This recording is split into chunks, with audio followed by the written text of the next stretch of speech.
আল্লাহর নবী বলে পৃথিবীতে সবচেয়ে ভালো মানুষ হচ্ছে সেই যে ফকির মিসকিনকে খাওয়াতে পারে। পৃথিবীতে সবচেয়ে ভালো মানুষ হচ্ছে সেই যেই ফকির মিসকিনকে খাওয়াতে পারে। রাসূল সাল্লাল্লাহু আলাইহি সাল্লাম বলেছেন, আস-সাইল আল মাসাকিন, ফকির মিসকিনকে খাওয়ালে 3টি আমলের নেকি হয়। ফকির মিসকিনকে খাওয়ালে 3টি আমলের নেকি হয়। এক, আল্লাহর পথে যুদ্ধ করলে যত নেকি হয়, ফকির মিসকিনকে খাওয়ালে তত নেকি হয়। 2, নিয়মিত তাহাজ্জুদ পড়লে যত নেকি হয়, ফকির মিসকিনকে খাওয়ালে তত নেকি হয়।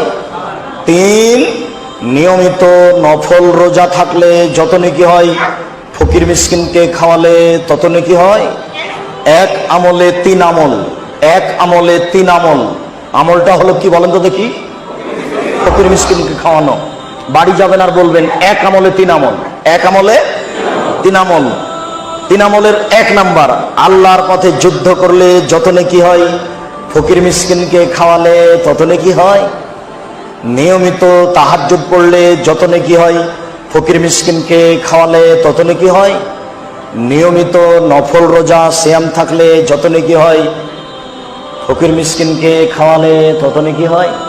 মনে থাকবে না? আপনার বাপের অভ্যাস ছিল মসজিদ থেকে ফকির ধরে আনা, বাড়িতে ছিল 2 জন কিষান কামলা, আপনারা ছিলেন 10 ভাই বোন। 10 ভাই বোন, 2 জন কিষান কামলা 12, 2 জন ফকির 14, বাপ মা 16 জন মানুষের ভাত রান্না করতেন আপনার মা ঢেঁকিতে ধান ভেঙে। কোনোদিন আপনার বাপ মা কোনোদিন ভারী মনে করেনি।